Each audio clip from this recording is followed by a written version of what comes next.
Good evening. Welcome to a special edition of the Fright Files. My name is Chris Harmon, but you always can call me Dr. Fright. Tonight I have a very special guest, the frightful Madam Medina. Madam Mina is joining us here tonight to tell a few frightful stories. Before we begin, you must ask yourself that all-important question. Can you survive till the end? Tonight's stories, as per normal, will range from the least frightful to the most frightful tale of them all. Would you like to say hi, Madam Una?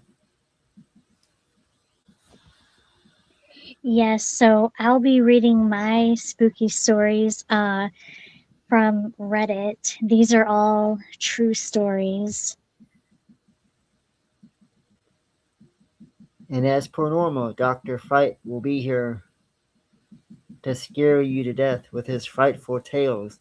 In fact, that brings us to our first story of the evening.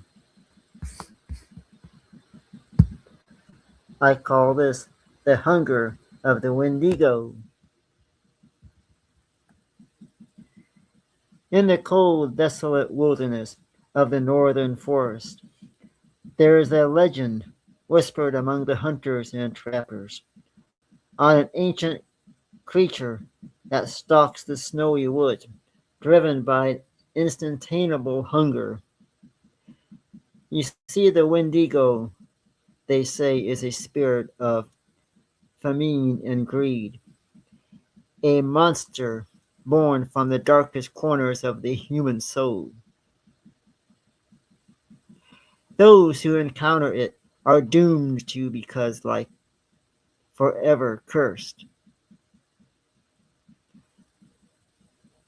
To hunger for the flesh of their own kind. Elijah, a seasoned hunter who has spent years in the wilderness, hears the tales of the Wendigo from the elders of a nearby indigenous village. He dismisses the stories as a mere superstition, but the fears in their eyes lingers in his mind. One winter, when the snow is thick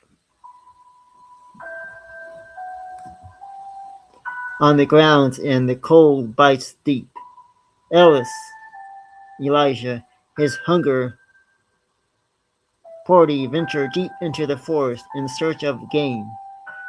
But as the days pass, the forest remains silent. No tracks in the snow, no signs of life, only the howling winds and the creaking of frozen trees. Desperate to return with food,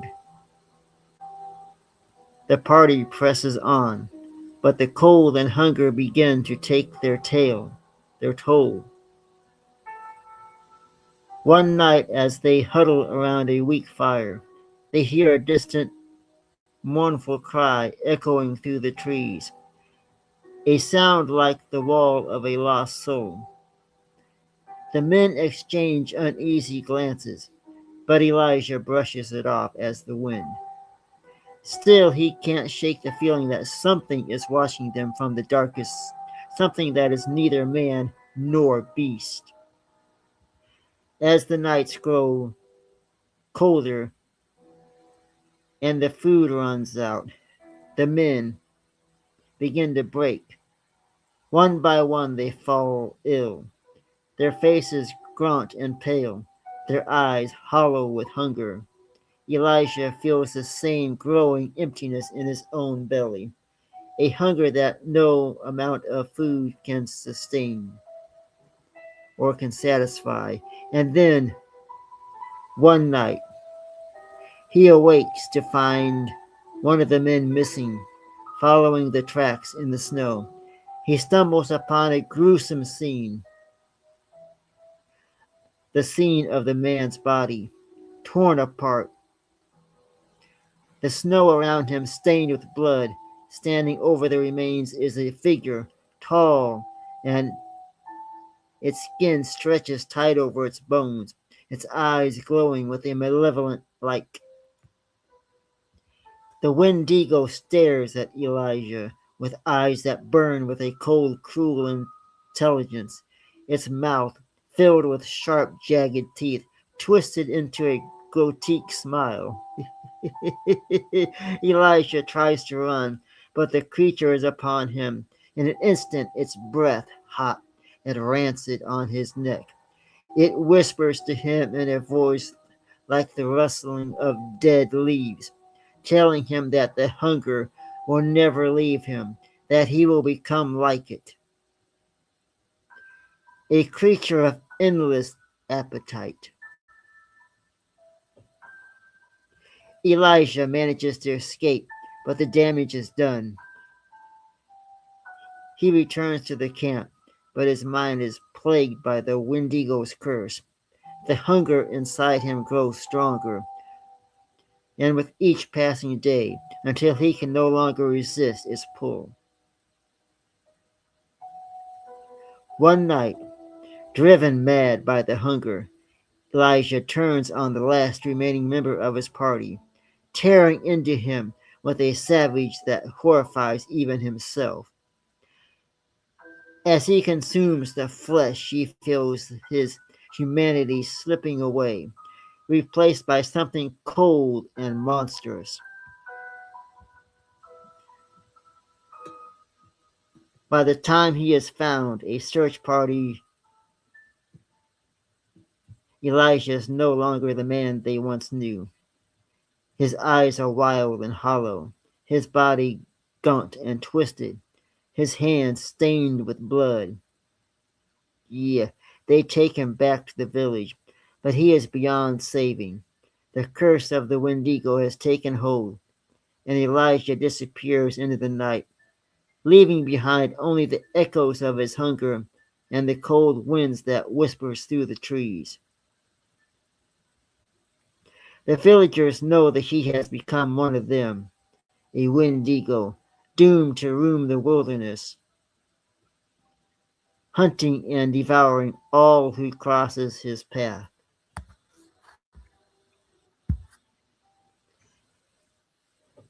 We hope you enjoy that frightful tale of the Wendigo.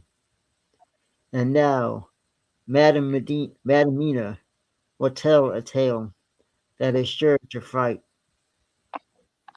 Take it away, Yes, this is Madam Mina, and this Reddit post is simply titled, "This is a real story. I need to know what I saw."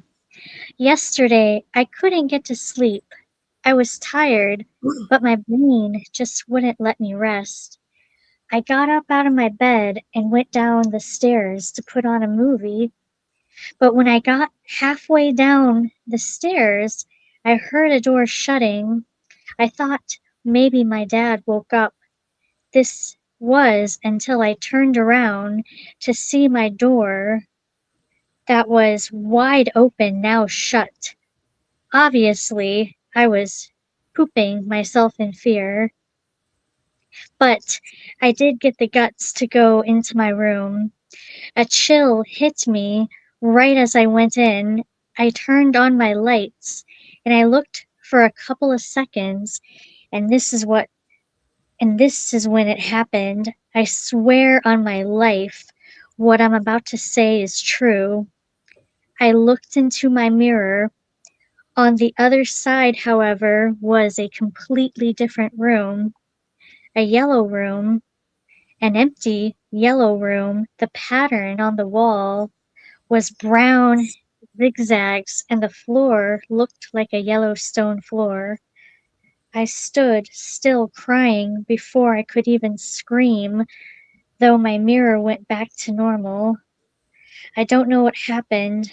I'm too scared to tell anyone, in case I just get labeled mentally ill. Back to Dr. Fright. Thank you, Madame Mia. And now we will move on to our third and frightful tale of the evening. This tale is not for the faint of heart. This tale is titled The Cemetery Watchers. You see, folks, Old Willow Cemetery has long been a place of unease for the residents of the nearby town. The graves are ancient, the headstones weathered and cracked, their inscriptions barely legible. The cemetery is said to be watched over by a mysterious figure, a cemetery watcher who ensures that the dead rest undisturbed. But townsfolk whisper that the watcher is not a protector, but a harbinger of doom for those who dare to disrespect the dead. Jack O. Skeptic, who scoffs at ghost stories, bets his friends that he can spend the night in Old Willow Cemetery without getting scared. Now armed with a flashlight and a bottle of whiskey, he climbs over the cemetery gates at midnight, laughing off the warnings of his friends. The night is cold and still, the moon hidden behind a thick layer of clouds, casting the cemetery in deep, deep shadows. As Jack wanders through the rows of graves, he feels an odd sense of being. The wind whistles through the trees, and the leaves rustle like whispered secrets. He passes by a large, decrepit mausoleum and hears a faint scraping sound coming from within. Now curious, he approaches the heavy stone door and tries to peer inside, but the darkness is impenetrable. And then he shrugs it off and continues his walk.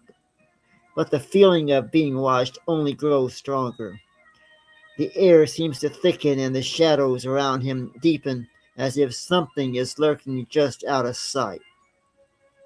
He hears a soft rustling behind him and whips around. But there is nothing there, only rows of silent, weathered graves. As he approaches the oldest part of the cemetery, Jack's flashlight begins to flicker. He curses under his breath and smacks it against his palm, fucking thumb, trying to get it to work. But the light sputters back to life. In the brief moment of darkness, he glimpses a figure standing amongst the graves, a tall, shadowy form with glowing eyes watching him as if it has something planned. Now, Jack begins to wane as the figure steps forward, its movement slow and deliberate. He calls out, thinking it might be one of his friends. "What are you doing?" Playing a prank on him, yeah, but there's no answer. The figure is draped in tattered black robes, its face hidden in shadows. As it approaches, the air grows colder, and Jack's breath becomes out invisible puffs of mist. Panicking, Jack turns and runs, his footsteps echoing through the silent cemetery. The figure follows its pace, unerringly slow, yet it always seems to be just behind him. Just behind him. And as Jack stumbles over a gravestone and falls to the ground, the flashlight slipping from his grasp and rolling into the darkness, desperate Jack crawls towards the cemetery gates, but as he reaches them, he finds the gate is locked tight. The iron bars are cold and unyielding. He spins around to see the figure standing just a few feet away, its glowing eyes piercing towards the darkness. The figure raises a skeletal hand and points towards a freshly dug grave. A freshly dug grave. Jack's heart races as he realizes the grave has his name on it. The earth begins to shift and turn, the dirt piling up on either side as the grave opens wide. The figure steps outside, and Jack feels an invisible force pushing him towards the grave, his feet dragging against the ground as he struggles to resist. He screams for help, but the cemetery is silent. The town beyond it obviously cries. The ground beneath him gives away, and he tumbles into the open grave, the dirt collapsing in around him. As the last of the soil covers his face, the figure steps back, its duty complete.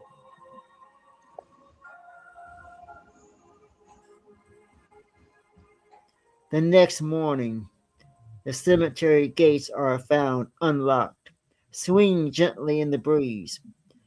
Jack's friends search for him, but find no trace, only the freshly filled grave with his name etched on the headstone. The cemetery watcher continues to patrol Old Willow Cemetery. The watcher ensuring that the dead remains undisturbed and that those who challenge its authority are buried alongside. I hope you enjoy that frightful tale of the cemetery watchers. Madam Mina, tell us what you got next. This is a story submitted to Reddit without a title. I was around 7 years old and it was near the holidays. The house I grew up in has a downstairs and a basement. So I left my pillow downstairs after a long day movie binging, and I went to grab it later that evening. I go grab the pillow and look up and see a man on the other side of the room, dressed to the nines, just looking around, paying no attention to me. Weird thing was, he was entirely gray, head to toe, skin color and everything gray. I'm staring, jaw wide open, completely petrified with fright. He looks up at me, notices I'm able to see him, and drops his jaw lower than humanly normal, almost as if he was screaming at me, but with no sound. He then ran through the wall and disappeared. I wasn't able to go downstairs if the lights were off until I was a teenager. Back to you, Dr. Fright. Thank you, Madam Mina. I much enjoy that frightful tale.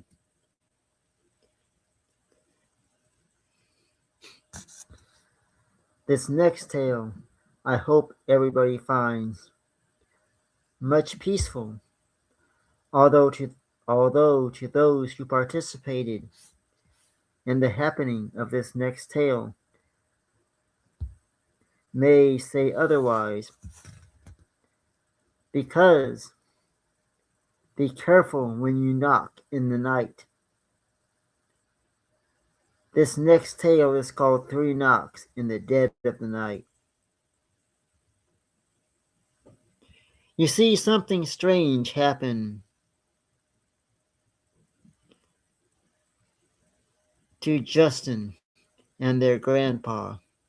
One night, they stayed up late watching The Walking Dead. Their grandpa had never seen the show before, so they'd spent the past few nights binging late into the night. It was about 4 a.m. when the two turned off the television and the lights and decided to call it a night. Their grandpa went into his room.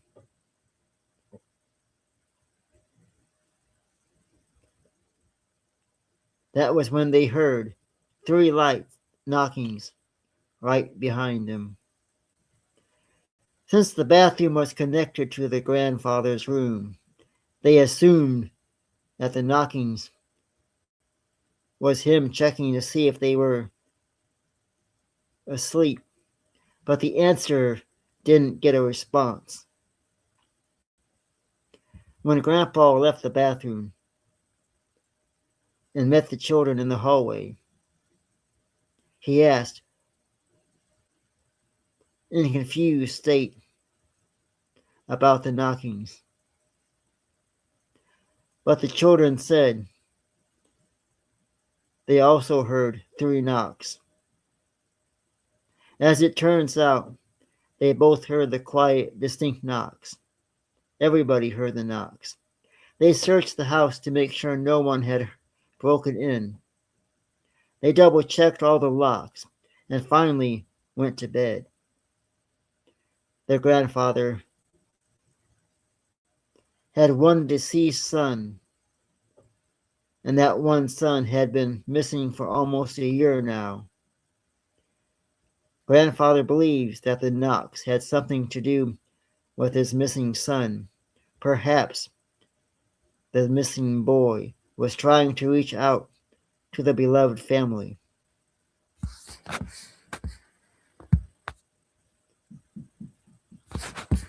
Madam Mina, do you have another frightful tale for us? Yes, this is another one that was posted on Reddit, and it's by the username musicman0326. When I was a kid, I lived in a house that was haunted with all sorts of paranormal beings. One of my first memories was actually an experience with one of these beings. I was about 4 years old, standing in the entryway of our house, facing the door. I stopped and I noticed there are two people standing in front of that door, staring back at me. One was a tall, middle-aged man dressed in a black 19-era suit. The other was a boy wearing what I figure now was a red baseball uniform. The boy looked up at the man and said, "Why is he staring at us?" And the man replied, "It's okay, he can't see us." I still remember that experience as clear as day, almost 14 years later. We also had multiple incidents of poltergeist activity, stuff like baskets literally flying 10 feet off the wall and aimed at me and my family, pictures falling daily. My sister also used to see priests and some of our deceased relatives from her crib. Back to you, Dr. Fright. Thank you, Madam Mina.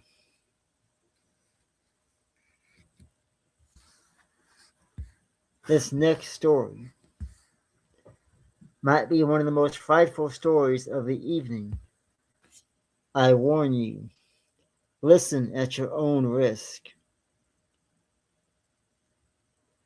This story is titled The Witch's Mask.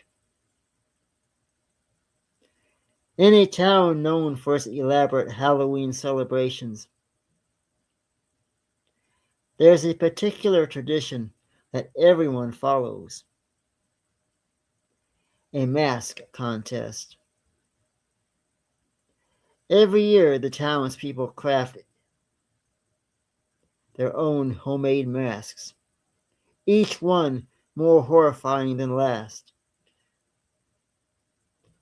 During the Halloween festivities, they wear these masks, trying to bring fright to those who see them. But there's one mask that is never, ever worn. A mask locked away in the town's museum, said to have belonged to a powerful witch who once cursed the town. Avery, an artist with a fascination for the Halloween tradition, is determined to win this year's mask contest. She heard the stories about the witch's mask, a grotesque creation made from human bones and animal hide, with a face twisted into her permanent sneer. The legend goes that the witch crafted the mask herself, infusing it with dark magic, and anyone who wears it will gain unimaginable powers at the cost of their souls. Despite the warnings, Avery decides to steal the mask from the museum, believing that it will give her the edge she needs to win the contest. Late one night, she breaks into the museum and finds the mask displayed in a glass case. Its hollow eyes seem to stare back at her with trembling hands. She lifts the mask from its stand, feeling an odd warmth emanating from the cold material. As Avery places the mask on her face, she feels a surge of power unlike anything she's ever experienced. Her vision sharpens, and she can hear the faint whispers of the spirits that dwell within the mask. She rushes home, eager to finish her costume and prepare for the contest. But as she works, she begins to notice strange things happening. Her reflection in the mirror looks different, her eyes darker, her skin more pale, her expressions more sinister. The mask, once so beautiful in its grotesque detail, now seems to be merging with her skin, the edges disappearing as if becoming part of her face. Avery tries to remove the mask, but it won't budge, its grip on her tightening with every attempt. One on the night of the contest, Avery arrives at the town square, the mask now fully infused with her face. The townspeople gasp in horror at her appearance, but Avery feels nothing but exhilaration. She steps onto the stage, ready to claim her victory, but as the clock strikes midnight, the mask begins to change. The twisted sneer on the mask's face becomes Avery's own, her eyes glowing with a malevolent light. The whisper in her head grow louder, drowning out all other thoughts. As the mask's true power takes hold, the spirits of the witch's victims, trapped within the mask for centuries, now possesses Avery, using her body as a vessel to exchange and extract their revenge. Avery's body contorts and twisted, her hands clawing at the air as the spirits force her into enact with Witch's final curse. The townspeople scream as they feel an invisible force tightening around their throats, choking the life from them one by one. The mask, now fully alive, feeds on the fear and pain, growing stronger with every soul it consumes. By dawn, The town grows silent, its streets littered with the bodies of the dead. The mask lies on the ground, its features now serene and lifeless, waiting, waiting for the next foolish soul to, waiting for the next foolish, innocent bystander, waiting to take over its next victim. The museum is left untouched, but the mask is never returned. Its dark legacy continues to haunt the town for generations to come. We hope you enjoyed the tale of the witch's mask.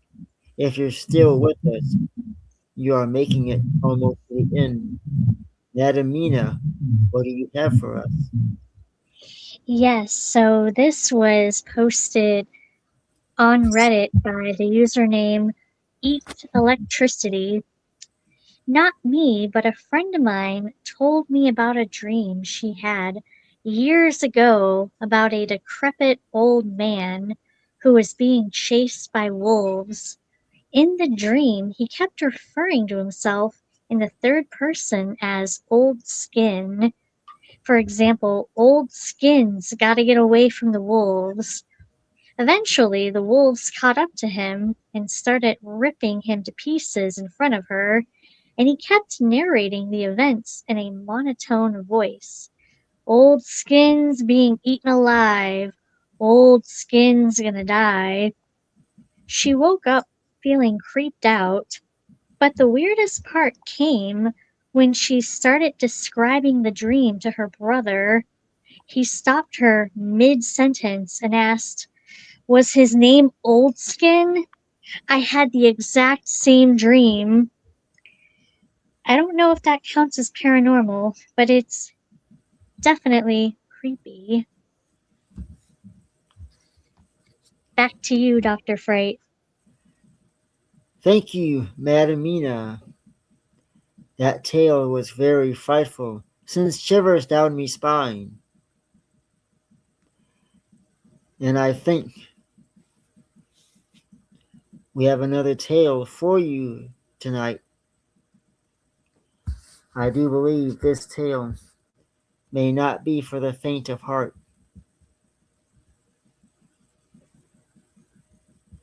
I believe this tale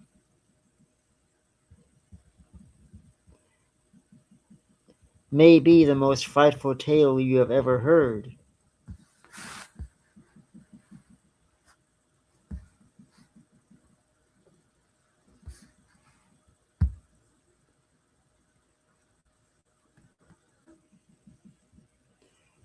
We had a request to tell this story, as you may have heard it before. But in the small, sleepy town of Eldmore, there stood an old house on the outskirts, its once grand facade now weathered and worn by time. The townspeople spoke of it in hushed tones, a relic of the past that held secrets better left undisturbed for generations. The house had been passed down through the same family, each new owner sealing off the attic, a room that was rumored to be haunted by a shadowy figure. It was said that the shadows was the restless spirits of a man who had died in the house under mysterious circumstances, his soul twisted and bound to the attic, emerging only at night to roam the dark, empty space. The house had been vacant for years when Emily's family moved in, drawn by the property's charm.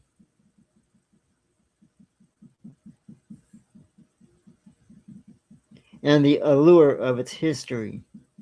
Now Emily, a girl with an unmistakable curiosity and a fascination for all things supernatural, was thrilled by by the property, thrilled by the prospect of living in a house with a haunted attic.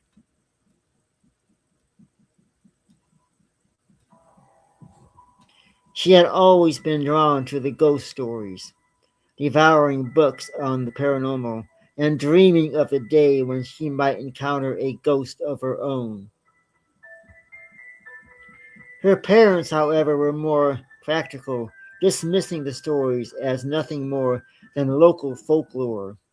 They set about making the house their own, restoring the rooms to their former glory. While Emily explored every rock and every nook and every cranny, eager to uncover its secrets, but there was one place she had not yet ventured: the attic, the room that no one dared to enter. The attic door was locked at the end of a narrow winding staircase, hidden behind a dusty curtain that fluttered in the slightest breeze. The door itself was old and splintered, its surface covered in a thick layer of dust, as it hadn't been touched in years. Emily had seen the door many times in passing, but something about it made her hesitate, a sense of unease that gnawed at the edge of her curiosity. Then, one evening when her parents were out attending a local event, Emily found herself alone in the house. The sun had set, casting a long shadow across the floors, and the wind hollowed softly through the trees outside. The house creaked and groaned, the sound of its age settling into the night. Emily stood at the bottom of the staircase, her heart racing. One by one she began to climb the stairs. 1, 2, 3, 4. She stops and pauses, and then continues her way upwards. 6, 7, 8, 9.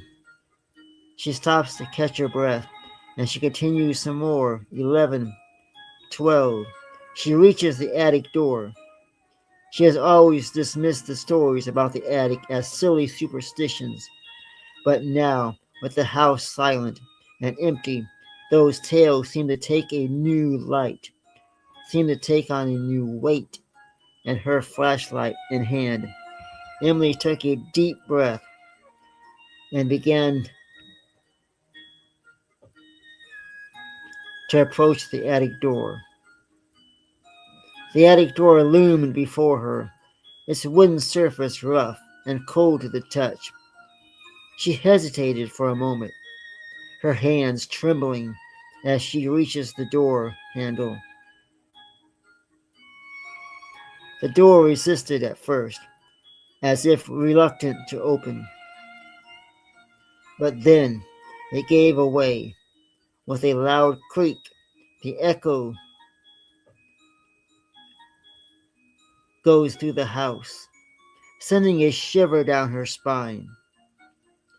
The air in the attic was colder, so cold, colder than the rest of the house. The chill seeping into her bones as she steps inside. Whoa, the room is dark, the only light coming from her flashlight. And it was a weak battery in the flashlight, a slight yellow beam that barely even penetrated the shadows. The attic was filled with the forgotten relics of the past: old trunks, old furniture, old clothes, coats, dresses covered in cobwebs, stacks of dusty books, and piles of moth-eating clothes everywhere, draped in a thick layer of dust, untouched for what seemed like decades.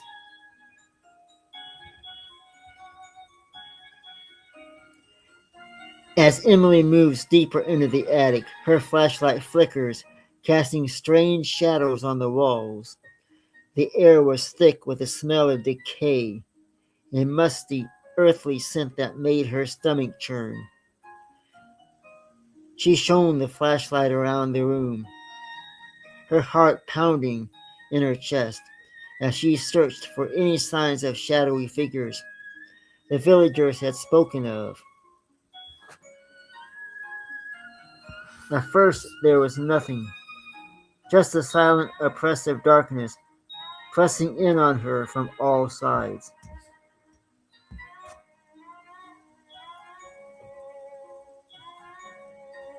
But then, out of the corner of her eye, she saw it. A shape darker than the shadows around it, moving in from the far corners of the room. It was barely visible, an inky black mess that seemed to pulse and shift with a life of its own. Emily's breath caught in her throat as the shadow moves closer, its form growing larger and more defined. It wasn't a trick of the light. This was something real, something malevolent. The shadow seems to be drawn to her, moving slightly across the floor, its edges blurring and shifting like smoke. Her flashlight flickered again. The beam weakened as the shadows loomed before her, a formless, setting mess of darkness.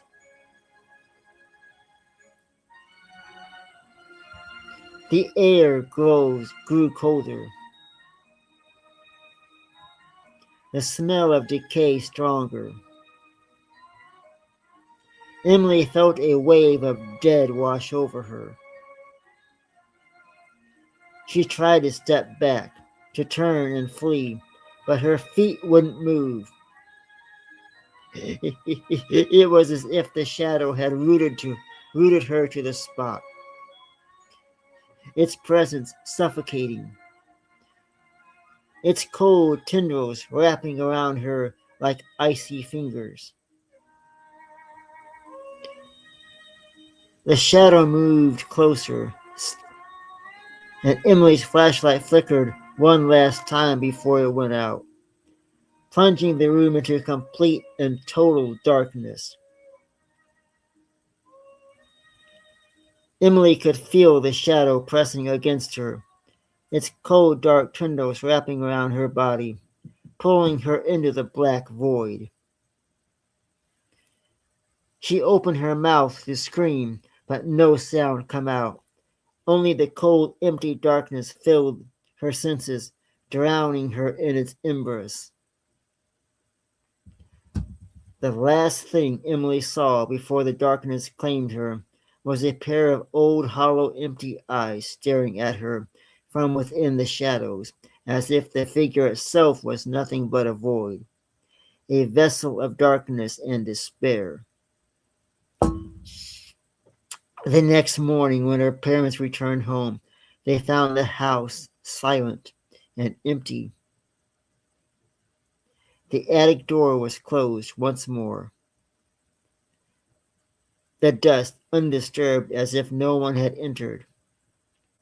They called for Emily, searched every room, every hallway, every corner, but she was nowhere to be found. The house stood still, its secrets locked away in the shadows of the attic. The villagers whispered that the shadows had claimed another soul, that Emily had joined the restless spirits for the hunt. Emily had joined the restless spirits that haunted the attic, her fate sealed by her own curiosity. The house remained as it always had, its attic door closed and forgotten, waiting for the next curious soul to open it, waiting for its next victim, waiting to release the shadows from its dark prison. I hope you enjoyed the story.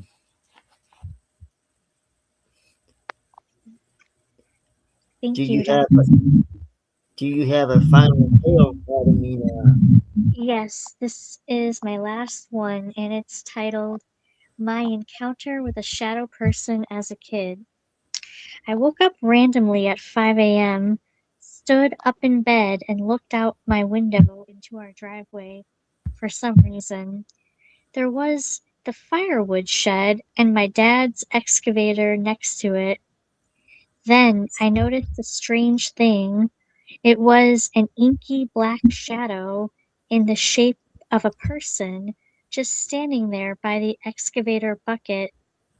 It was so dark it looked like black liquid, dense, intimidating, just arranged in the shape of a person. There were also multiple other shadows shaped like blocks around it, with the same dark density, possibly normal shadows, but I highly doubt it. Something was weird. The thing was perhaps the size of an average adult, and it was standing up straight. My bedroom was upstairs, and the windows faced the driveway, and just below my room was the bathroom, which had a frosted glass window, also facing the driveway. If the shadow person was looking at something, I'm guessing it was looking into that bathroom window, though there wouldn't be much to see. The window was 30 feet away. I immediately closed my curtains and took deep breaths as I laid there in bed. Eventually, I fell asleep. My granny was staying at our place at the time. In the morning, I told her everything and asked her if she had the light on in there or went into the bathroom around 5 a.m. She said yes. If so, that's super creepy. Honestly, to this day, I do not know if that was just a weird shadow or actually something. That is the end of my spooky stories. And that brings us to a closing here tonight for the Fright Files. We hope you enjoyed this amazing hour of frightful tales, ranging from the least frightful to the most frightful tales of them all. You have heard Madam Mina, and you have heard Dr. Fright. And for those of you who are listening to my voice, that means you have made it to the end. You are a fan of the Fright Files. You can withstand all frightful tales we tell, from beginning to end. This is Dr. Fright and Madam Mina wishing you a frightful night. We will be back here again next week for more frightful tales. Do you have any final words, Madam Mina? Have a spooky Friday. And remember, each and every week, to ask yourself that one question. Can you withstand all frightful tales of the Fright Files? This is Dr. Fright, Madam Mina, signing off.